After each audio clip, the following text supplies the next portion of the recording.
کہ تم باغ کے درخت کا ہر پھل بے روک ٹوک کھا سکتے ہو ما سوائے اس درخت کے جو باغ کے بیچ میں ہے۔ ایک پھل کی بابت خدا نے کہا تھا کہ اسے نہ کھانا اور نہ چھونا ورنہ تم مر جاؤ گے، لیکن بقایا جتنے باغ کے اندر پھل ہے درخت ہے وہ تم کھا سکتے ہو۔ لیکن ابلیس نے یہاں پر اپنی چلاکی کے تحت، اپنی ہوشیاری کے تحت خدا کی بات کو الٹ کر دیا۔ الٹ کیسے کیا؟ خدا نے کہا کہ باغ کا ہر پھل تم کھا سکتے ہو لیکن ایک پھل نہ کھانا ما سوائے اس کے جو باغ کے بیچ میں ہے، جو نیک و بد کی پہچان کا درخت ہے، اس کی بابت خدا نے منع کیا ہے۔ اور ابلیس یہاں پر کہتا ہے کہ واقعی ہی خدا نے تمہیں منع کیا ہے کہ باغ کے کسی درخت کا پھل نہ کھانا۔ اس نے خدا کی بات کو الٹ کر دیا، اور جیسے اس نے خدا کی بات کو الٹ کیا، انسان اس کی الجھنوں میں پھنس گیا۔ انسان کا ذہن تبدیل ہو چکا، انسان کی سوچوں کو اس نے بدلا۔ ہمیشہ ابلیس پہلے انسان کی سوچوں پر قبضہ کرتا ہے، اس کے خیالوں پر قبضہ کرتا ہے۔ کہتا ہے کہ واقعی خدا نے منع کیا ہے کہ کسی درخت کا پھل نہ کھانا، حالانکہ خدا نے تمام پھل ان لوگوں کو کھانے کے لیے دیے، آدم کو اور ہوا کو تمام طرح کے پھل خدا نے انہیں کھانے کے لیے دیے۔ اور لکھا ہے عورت نے سانپ سے کہا کہ باغ کے درختوں کا پھل تو ہم کھاتے ہیں، لیکن پر جو باغ کے بیچ میں ہے اس کی بابت خدا نے کہا ہے۔ حالانکہ عورت نے، یہاں پر ہم دیکھیں تو عورت نے اسے ٹھیک جواب دیا ہے، عورت نے اس کے منہ پہ ماری ہے اس کی بات۔ سانپ نے کہا کہ واقعی خدا نے منع کیا کہ تم باغ کے کسی درخت کا پھل نہیں کھا سکتے، تو عورت نے کہا نہیں،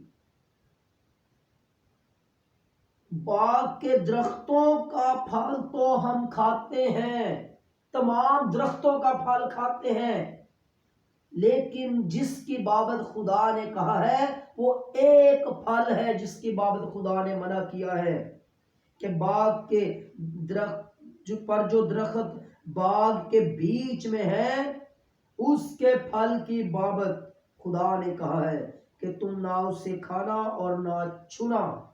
کھانا تو بہت دور کی بات، خدا نے چھونے سے بھی منع کیا کہ اسے چھونا تک نہ تم ورنہ مر جاؤ گے، مر جاؤ گے، مر جاؤ گے، مر جاؤ گے۔ خدا نے انہیں الارٹ کیا، خدا نے انہیں حکم دیا، خدا نے انہیں بتا دیا تھا کہ تم مر جاؤ گے، لیکن وہ پھر بھی یہ جانتے ہوئے کہ ہم مر جائیں گے تو اس زہر کو انہوں نے اپنی زندگی میں لیا۔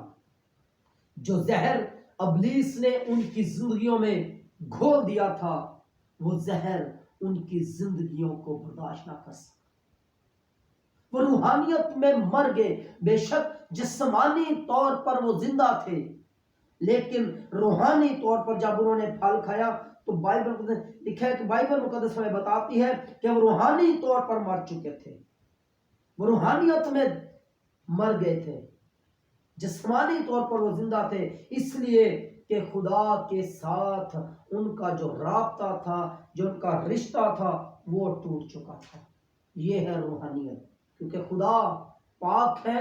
بائبل ہمیں بتاتی ہے کہ خدا پاک ہے اور اس کی آنکھ بدی کو دیکھ نہیں سکتی، تو جب ان کی زندگی میں گناہ آیا تو پھر کیسے خدا اپنی رفاقت کو ان کے ساتھ بحال رکھتا، کیسے خدا ان کے ساتھ آ کر بیٹھتا، کیسے خدا آ کر ان کے ساتھ بات کرتا، کیونکہ ابلیس نے ان کی زندگیوں میں جو زہر گھولا تھا وہ زہر ان کی زندگیوں کے لیے تباہی کا زہر تھا۔ وہ زہر جو تھا وہ روحانیت میں قتل کرنے والا زہر تھا، وہ روحانیت کو ختم کرنے والا زہر تھا، وہ روحانیت کو برباد کرنے والا زہر تھا۔ اور لکھا ہے تب سانپ نے کہا، یہاں پر پھر اب اس کا دوسرا حربہ ہے، پہلے میں وہ ناکام ہوا، پہلے میں اس کو شکست ہوئی، کہ تم باغ کے کسی درخت کا پھل نہیں کھا سکتے؟ پوچھا گیا کیوں نہیں کھا سکتے؟ لیکن جب عورت نے بتایا کہ ہم تو ہر درختوں کا پھل کھاتے ہیں، تمام پھل جو باغ میں ہم کھاتے ہیں، لیکن جو ماشوا جو باغ کے بیچ میں ہے اسے ہم نہیں کھاتے، کیونکہ اس کی بابت خدا نے منع کیا ہے، اس لیے ہم اسے نہ کھاتے ہیں نہ اسے چھوتے ہیں۔ خدا نے چھونے سے بھی منع کیا، اور لکھا ہے 4 آیت کے اندر، تب سانپ نے عورت سے کہا تم ہرگز نہ مرو گے۔ اب ان کو ان کی زندگی سے خوف کو نکالنے کی کوشش کر رہا ہے، ان کی زندگی سے اس ڈر کو نکالنے کی کوشش کر رہا ہے، اس بات کو ختم کرنے کی کوشش کر رہا ہے جو خدا نے ان کی زندگی کے اندر بات رکھی تھی کہ تم مر جاؤ گے۔ اور ابلیس کہتا ہے کہ تم ہرگز نہ مرو گے، بلکہ خدا جانتا ہے کہ تمہاری آنکھیں کھل جائیں گی اور تم خدا کی مانند نیک و بد کے جاننے والے بن جاؤ گے۔ یہ ہے اس کا دوسرا ہتھیار جو اس نے چلایا اور جس کے اندر وہ کامیاب ہوا۔ پہلے ہتھیار اس نے جو چلایا تو اس میں وہ ناکام ہوا، لیکن جب دوسرا ہتھیار اس نے چلایا اس کے اندر اس نے خدا کی ساری پرسنالٹی بتا دی کہ خدا جانتا ہے۔ جھوٹ کے پلندے بنائے اس نے، جھوٹ کے پلندوں میں اس نے انسان کو پھنسلا لیا، جھوٹ کے پلندوں میں اس نے انسان کو تباہ و برباد کر دیا کہ خدا جانتا ہے کہ تمہاری آنکھیں کھل جائیں گی، جس دن تم اسے کھاؤ گے تمہاری آنکھیں کھل جائیں گی اور تم عقل مند بن جاؤ گے، خدا کی مانند بن جاؤ گے، نیک و بد کے جاننے والے بن جاؤ گے۔ یہ بات اس نے ان کی زندگی میں ڈالی کہ تم خدا کی مانند بن جاؤ گے، کیونکہ وہ اس کا خود بھی یہی مقصد تھا ابلیس کا کہ میں خدا کی مانند بن جاؤں، میں خدا کے تخت سے اپنا تخت اوپر لے جاؤں۔ اور یہاں پر بھی اس نے وہی مشورہ انسان کی زندگی میں ٹرانسفر کیا، وہی مشورہ انسان کو دیا کہ تم خدا کی مانند بن جاؤ گے۔ کون خدا کی مانند بن سکتا ہے؟ کوئی نہیں، لیکن یہاں پر ابلیس کہتا ہے کہ تم خدا کی مانند بن جاؤ گے۔ عورت نے جو دیکھا کہ درخت کھانے کے لیے اچھا اور آنکھوں کو خوشنما معلوم ہوا اور عقل بخشنے کے لیے خوب ہے، تو اس کے پھل میں سے لیا اور کھایا۔ لیا اس کا مطلب کہ پہلے چھوا، پھل ہے اس کو لینے کے لیے اس نے چھوا، جو خدا نے منع کیا تھا اسے چھونا بھی نہ، لیکن اس نے چھوا بھی اور لکھا ہے کہ کھایا بھی۔ عورت اس کے جال میں پھنس چکی تھی، عورت کو وہ مکمل طور پر اپنے جال میں پھنسلا چکا تھا، عورت کی دل و دماغ سوچوں خیالوں پر مکمل طور پر وہ قبضہ کر چکا تھا ابلیس کہ تم نہیں مرو گے، تم زندہ رہو گے، بلکہ تمہاری آنکھیں کھل جائیں گی، تم نیک و بد کے جاننے والے بن جاؤ گے، تم خدا کی مانند بن جاؤ گے۔ اور جب عورت نے یہ سب قسم کی باتیں سنی تو اس کے اندر ایک لالچ آیا، وہ لالچ اس کی زندگی میں سمایا اور اس لالچ کے تحت اس نے اس پھل کو لیا اور کھایا۔ خود ہی نہیں لکھا ہے کہ بلکہ اپنے شوہر کو بھی دیا اور اس نے بھی کھایا۔ اگر یہاں پر ہم دیکھتے ہیں کہ شوہر اگر ایمان میں مضبوط ہوتا تو وہ کہہ سکتا کہ نا نا نا نا، خدا نے منع کیا ہے، خدا نے کہا ہے چھونا نہیں، کھانا نہیں، تو تم کیوں چھو رہی ہو؟ وہ آدم جو تھا وہ عورت کو بھی منع کر سکتا تھا، لیکن یہاں پر لکھا ہے کہ اس نے اپنے شوہر کو دیا اور اس نے لے لیا آسانی سے، اس نے بھی، وہ بھی اس کی چنگل میں پھنس گیا۔ ان کی سوچوں خیالوں پر ابلیس مکمل طور پر قبضہ کر چکا تھا۔ عزیزو، ابلیس آج بھی میری اور آپ کی سوچوں کو خدا کی طرف سے ہٹانا چاہتا ہے، ہماری سوچوں کو خدا کی طرف سے بدلنا چاہتا ہے، ہماری سوچوں کو اپنی طرف لگانا چاہتا ہے، لیکن ہمیں اس سے ہوشیار رہنے کی ضرورت ہے۔ لکھا ہے کہ وہ چالاک ہے، اور یہاں پر لکھا تب دونوں کی آنکھیں کھل گئیں اور ان کو معلوم ہوا کہ وہ ننگے ہیں، جیسا کہ ابلیس نے انہیں بتایا تھا کہ تمہاری آنکھیں کھل جائیں گی، تم خدا کی مانند بن جاؤ گے، نیک و بد کے جاننے والے بن جاؤ گے۔ تو لکھا جب انہوں نے پھل کھایا تو ان کی آنکھیں کھل گئی، ان کو معلوم ہوا، پتہ چل گیا کہ ہم ننگے ہیں، ہم بغیر لباس کے ہیں، ہم وداؤٹ ڈریس ہیں۔ جب ان کو معلوم ہوا تو پھر انہوں نے یہاں پر لکھا ہے، غور سے سنیں، اب وہ بات ہم سیکھنے والے ہیں اس آیت کے اندر، جس بات کا ہمارا مضمون ہے کہ وہ کون سا پھل تھا جو آدم اور حوا نے باغ عدن میں کھایا۔ لکھا ہے، اور انہوں نے انجیر کے پتوں کو سی کر اپنے لیے لنگیاں بنائیں۔ اب یہ موجودہ وقت کی بات ہے، ذہن کو کھول کر اس بات کو سمجھنے کی کوشش کریں۔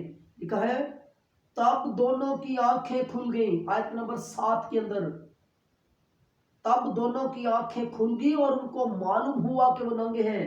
جب ان کی آنکھیں کھلی، ان کو پتہ چلا کہ وہ بغیر لباس کے ہیں، تو انہوں نے انجیر کے پتوں کو سی کر، اسی وقت وہ اسی درخت کے پاس کھڑے ہیں جس درخت سے انہوں نے پھل کھایا، اور اسی درخت کے پتوں کو سی کر انہوں نے اپنے لیے لنگیاں بنائی۔ تو ہمیں یہاں پر ملتا ہے کہ انہوں نے انجیر کے پھل کو کھایا، کیونکہ اس موجودہ دور میں، موجودہ وقت میں وہ وہاں پر موجود ہیں۔ اسی وقت ان کی آنکھیں کھلی ہیں جب انہوں نے پھل کھایا۔ چھٹی آیت کے اندر لکھا ہے، آیت نمبر 6 کا جو دوسرا حصہ ہے ہم پڑھیں گے، آیت نمبر 6 سے پڑھیں گے۔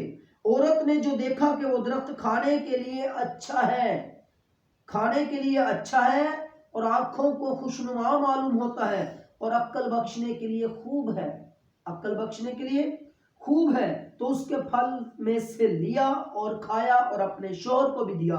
جب انہوں نے کھایا تو فوراً ان کی آنکھیں کھلی، فوراً انہیں پتہ چلا کہ ہم جس جگہ پر کھڑے ہیں اسی جگہ پر انہیں پتہ چلا کہ وہ ننگے ہیں، وہ بغیر لباس کے ہیں۔ تو انہوں نے فوراً جس درخت سے انہوں نے پھل لے کر کھایا، اسی درخت کے پتوں کو وہ سی کر اپنے لیے لنگیاں بنانے کی انہوں نے کوشش کی، اسی درخت کے پتوں سے انہوں نے اپنے بدن کو ڈھانپنا شروع کر دیا، لنگیاں بنا لی اپنے لیے انہوں نے انجیر کے پتوں کو سی کر۔ اس کا مطلب ہے کہ اسی موجودہ وقت کے اندر انہوں نے اسی انجیر کے پھل کو کھایا اور پھر اسی انجیر کے پھل کے پتوں سے اپنے لیے لنگیاں بنائیں۔